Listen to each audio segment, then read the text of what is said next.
Šone, šta imaš da nam kažeš o... Ono što ste svi čuli, da li bi mogli da ponovite? Šta može da izdrži Halo, koliki teret? Aha. Ajde, Saši. Bukvalno.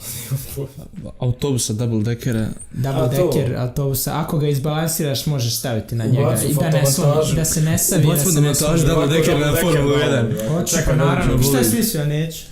Čekaj, da nađemo nešto, neki dobar... Šta sam još rekao, za koliko procenata je sigurnost povećana? Ajde, čekaj. 17 motherfucking %.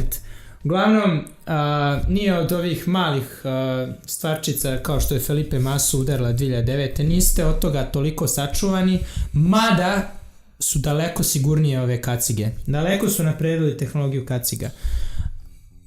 Mimo toga, niste toliko bezbedni od ovih malih stvarčica što im udari u glavu, ali bezbedni ste od fatalnih udara. Znaš šta me zanima?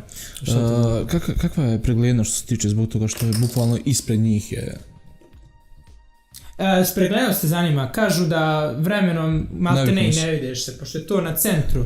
Da, vidim da je izrazito tanko u tom dijelu, da je suženost baš pretpostavljam zbog toga. Ne, uopšte nije problem vid. Da, zato problem je vid nas gledalca, pošto kamera mu je ovdje. Aj molim te malo digni. Kamera mu je ovdje, vidiš. I onda kad gledalci tu negdje, ma ne znam, ovdje. I gledalci kada gledaju perspektivu, kada u trci, mada to još nisam video, malo je zajeban pogled i malo blokira taj Halo. Mislim, pogotovo ćemo vidjeti gdje su nagibi trkama kao na primjer Eau Rouge u Belgiji, Spa, gdje ovako ide ona, znaš ona krivina gdje pod punim gasom ovako ulaziš. Da, znam. Što smo vozili na simulatoru.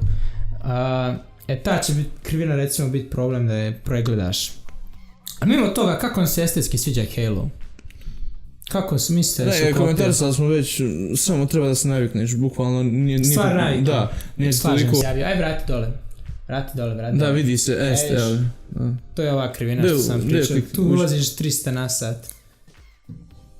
Da, vidiš, to je malo zajebano, vidiš taj nagib. Belgija, Spa, Eau Rouge. Da li ja prvi igram, ja čekiram. Čekaj.